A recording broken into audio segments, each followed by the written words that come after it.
Shalom. Mem harap semua anak-anak dalam keadaan sehat dan terus bersemangat untuk belajar. Kali ini kita akan belajar tentang konduktor dan isolator panas. Apa saja yang akan kita pelajari dari materi ini? Mem berharap selesai mempelajari materi ini anak-anak bisa menjelaskan apa yang dimaksud dengan konduktor dan isolator panas, dan anak-anak juga bisa memberikan contoh-contoh benda-benda dalam kehidupan sehari-hari yang memanfaatkan konduktor dan isolator panas. Yuk kita belajar bersama-sama. Nah, anak-anak, kita pelajari apa yang dimaksud dengan konduktor panas. Konduktor panas adalah segala benda yang cepat menghantarkan panas dengan baik. Sekali lagi, konduktor panas adalah segala benda yang cepat menghantarkan panas dengan baik. Selanjutnya, apa contohnya?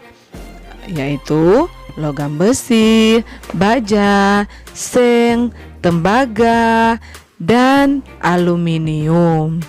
Anak-anak, ada juga yang bukan logam tetapi termasuk dalam konduktor. Kita lihat apa benda-benda tersebut. Yang pertama adalah kaca, kedua air, dan yang ketiga adalah udara.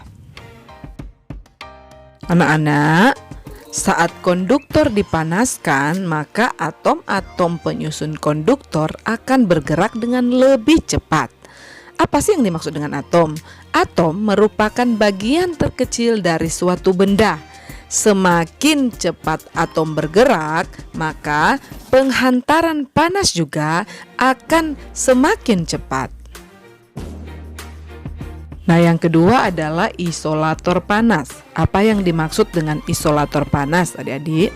Isolator panas adalah benda-benda yang dapat menghambat perpindahan panas. Sekali lagi, benda-benda yang dapat menghambat perpindahan panas.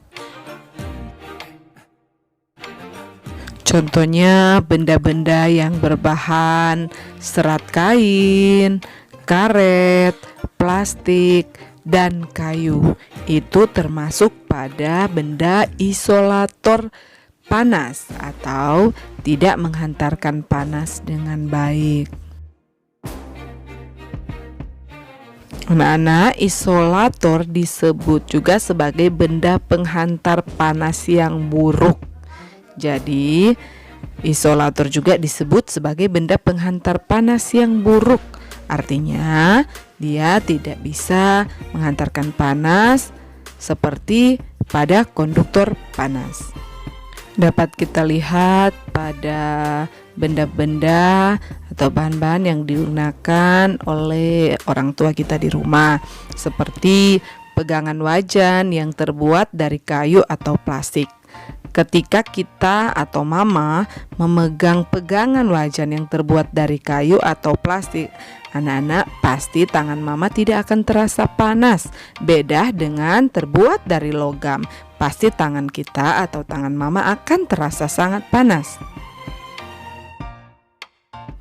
Saat ini kita akan melihat bagaimana pemilihan benda dalam kehidupan sehari-hari yang berhubungan dengan konduktor dan isolator panas atau memanfaatkan konduktor dan isolator panas. Yang pertama adalah cerek dan wajah.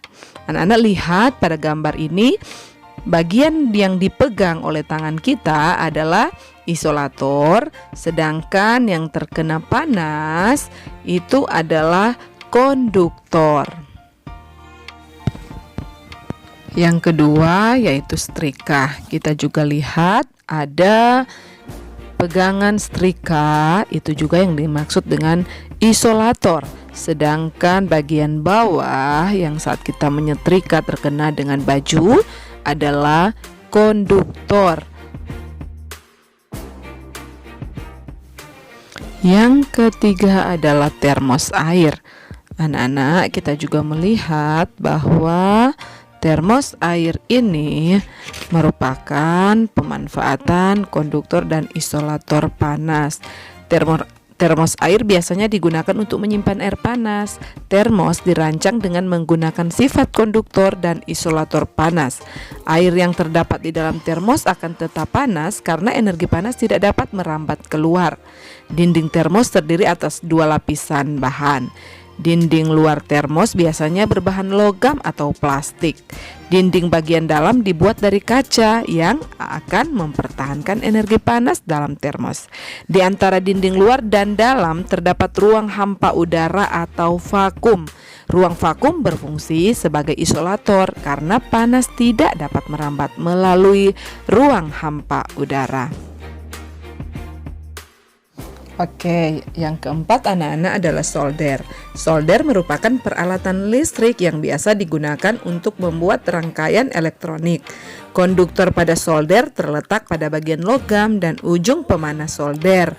Sedangkan isolator terletak pada bagian pegangannya yang terbuat dari bahan plastik. Yang kelima adalah obeng. Obeng memanfaatkan bahan konduktor dan isolator agar pengguna aman saat memperbaiki perangkat listrik. Bagian konduktor terletak pada bagian logam obeng dan isolator pada bagian pegangannya seperti pada gambar yang terlihat saat ini. Demikian anak-anak, kita sudah menyaksikan video pembelajaran ini. Mem harap anak-anak sudah bisa menjelaskan konduktor dan isolator panas dan benda-benda yang digunakan dalam kehidupan hari-hari yang memanfaatkan konduktor dan isolator panas. Tuhan Yesus memberkati kita semua. Kita akan jumpa lagi di materi selanjutnya. Dadah!